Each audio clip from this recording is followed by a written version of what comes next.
The idea for this trip to Southwest Colorado to run the Mountain Pass Trail started about 5 years ago when I was in my Jeep phase of life, and I saw so many cool pictures of people exploring the mountain passes in Colorado. The pictures and the trails looked awesome, and it was on my bucket list of places I wanted to explore as soon as I got the chance. Fortunately, I was able to get the opportunity to make this trip earlier this month. There were many challenges and unknowns for this trip. The first being the 15-hour drive from Arkansas to Southwest Colorado. The other unknowns being, will the trails be too difficult? Will the weather be too cold or stormy to enjoy the trails and the area? And where will I sleep at night? So, of course, 6 months after I sold my Jeep Gladiator, I decided it was time to accomplish this dream of mine, and I spent many hours planning and researching this trip. All in all, it went fantastic, and I had a wonderful time, and words and videos do not do this area of the country justice. The area I traveled to is located in southwest Colorado in the San Juan Mountains. This area was home to Native Americans' most notable Ute tribe. This tribe used the mountain passes for thousands of years for travel and trading among tribes. The area was first explored by Spanish explorers, but they didn't see the value in this land because of how rough the terrain is and how unpredictable the weather is. They decided it wasn't worth exploring. As I researched for this trip and started reading about the history of this area, it is fascinating learning about the settlers and the miners, and it is also sad to see how the Indians were treated and ran off their homelands like they were so many other times and places. There was a lot of conflict between the miners and the Indians. A treaty signed in 1873 was the Bruno Treaty, which opened the San Juans for settlement and promised the Ute Indians $25,000 per year forever if they sold 4 million acres of land to the United States. This quickly fell apart, and settlers would settle outside the boundaries of the agreement, and they slowly ran the Utes off their homeland. This area of the San Juans produced 1.6 million ounces of gold through 1959 and large quantities of silver, lead, copper, and zinc. The main gold rush started in 1874. About 2,000 men came to the area that summer to claim their gold stake. In 1882, the Denver and Rio Grande Narrow Gauge Railroad was completed in Silverton. It's very interesting to read that one of the biggest costs for the miners early on was the cost to transport there or to the mill for processing. But the really mind-boggling thing is that millions and millions of dollars were invested in this area from mining, and from what I gathered, they really didn't get the return they were planning on. And the crash of 1893 tanked the price of silver, and that is when the mining really began to dry up. To begin our trip, we left Fort Smith at the early time of 5:30 a.m. and planned to drive the 15 hours straight through to Colorado. I planned to camp south of Lake City off a trail named Stony Pass. Stony Pass has a lot of interesting geological landmarks and some very interesting history. When you first start the trail on the east side, you see a large lake, which is the Rio Grande Reservoir. Stony Pass also runs along the Continental Divide. It was the most beautiful trail we ran in Colorado, and I could have spent a week just camping at different spots and exploring this area. It started out very open with huge gorges and creeks. You then enter the tree line and begin to climb through the woods. You then come to this huge meadow called Brewster Camp, where there used to be a town, and there was a stop for the stagecoaches going from Cree to Silverton. Once out of the meadow, you begin a very steep and rough climb, and eventually you are above the tree line, and you reach the actual mountain pass at an elevation of 12,588 foot. For the first night, we traveled about 15 miles down Stony Pass, where we found a nice spot to camp with an overlook of a gorge with the Rio Grande River flowing through it. We reached camp with just enough daylight to set up the tents and cook some dinner before it got dark. Unfortunately, it was very cloudy this night, so we didn't see many stars, but we did see a cool-looking thunderstorm rolling in before dark.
A little bit of interesting history about Stony Pass.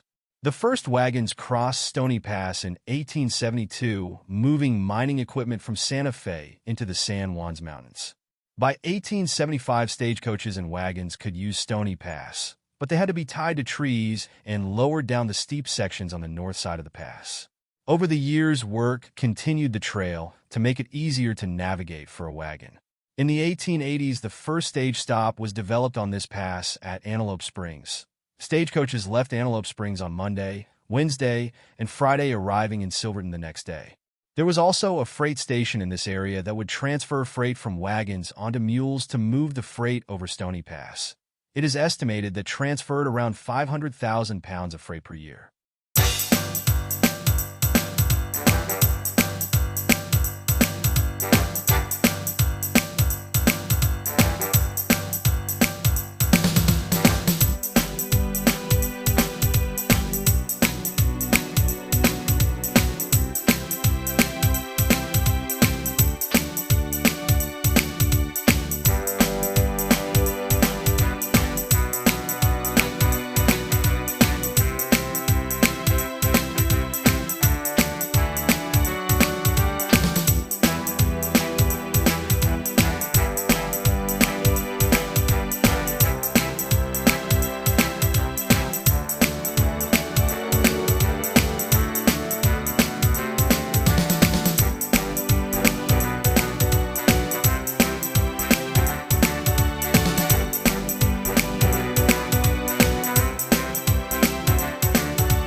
Horse he reins, with his hat and boots of leather. He's the Lone Ranger, he's the cowboy man, so brave and bold, with his heart of gold, he'll never fold.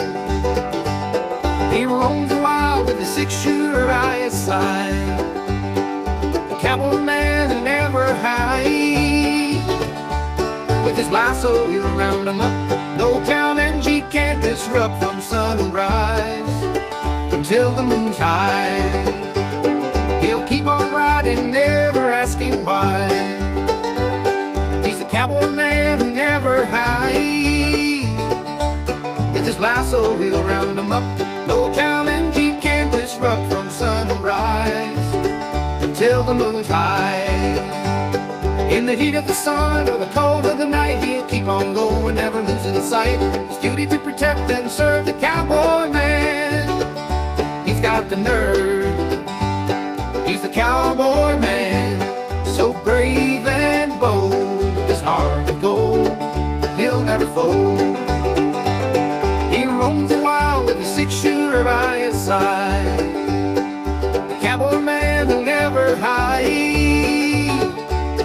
His lasso will round him up. No challenge can disrupt from sunrise until the moon's high.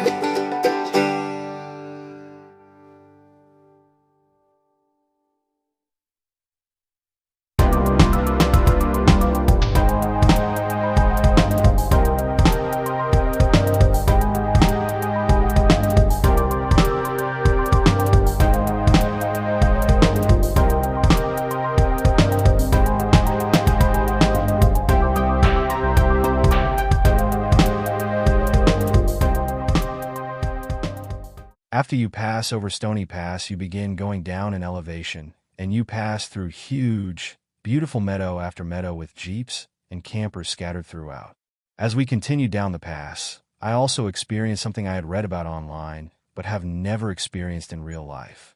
These mountain passes are so steep and are so long that if you don't have a vehicle with a transfer case to put it into four-wheel low gear, you run a very serious risk of overheating your brakes and having an accident. So, for maybe an hour or two, you leave the truck in four-wheel low gear and just let the gearing slow the truck down as you crawl down the mountain. After we reached the end of Stony Pass, we headed southwest to the town of Silverton, Colorado. Silverton is a small town with a very old-time feel. We ate lunch in town and looked around for a little bit. I find it interesting in all the small towns we went to that only the main street through town was paved. All other streets were gravel or dirt. Maybe it cost too much to bring in the paving supplies? I'm not sure. After lunch, we drove up Highway 550, which is nicknamed the $1 Million Highway for obvious reasons. It is about a 30-minute drive north from Silverton to Ouray on the $1 Million Highway. On a side note, I forgot to mention the number of annoying motorcycles all over this area, which I get it's beautiful and a fun ride by their bikes are so loud and obnoxious. Anyways, back to the story.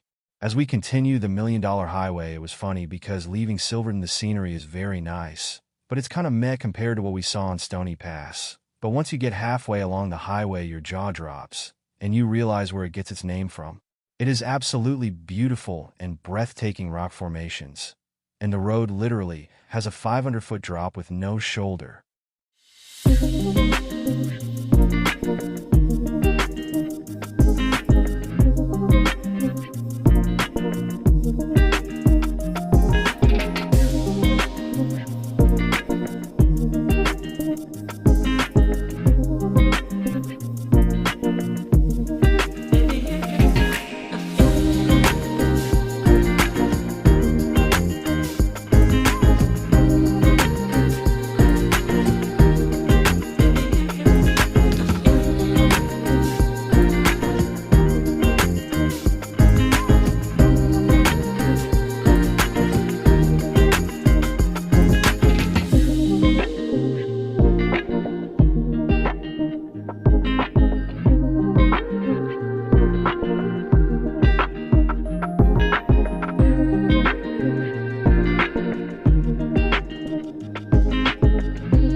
As we continue the $1 Million Highway, it was funny because leaving Silverton, the scenery is very nice, but it's kind of meh compared to what we saw on Stony Pass. But once you get halfway along the highway, your jaw drops, and you realize where it gets its name from.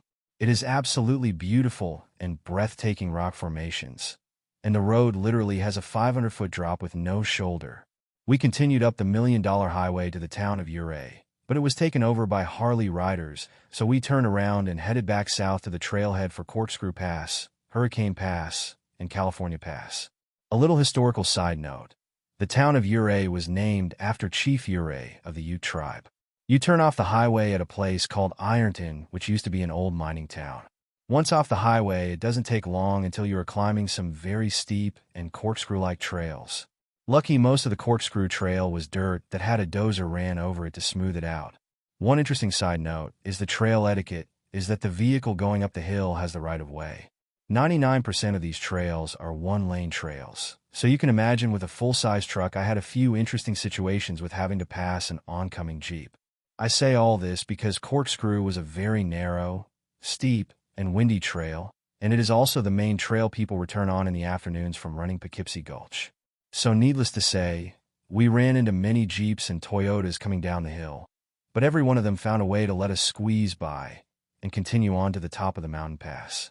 It was also very interesting seeing all the different types of vehicles on these trails. Granted, 90% of them were Jeeps or mid-sized Toyotas, but there were also a ton of enduro-type motorcycles and two-stroke dirt bikes.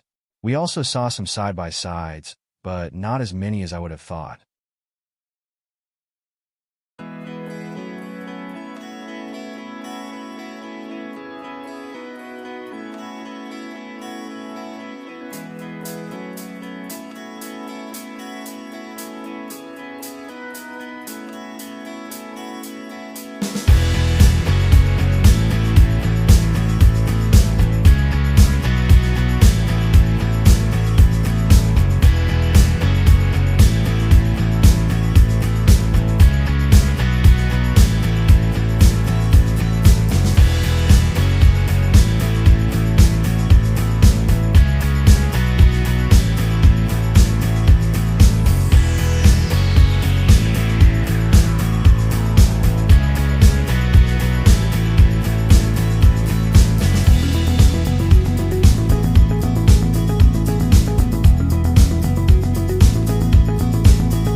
As you climb the trail, you reach a point where you get high enough trees won't grow anymore, and you leave the tree line.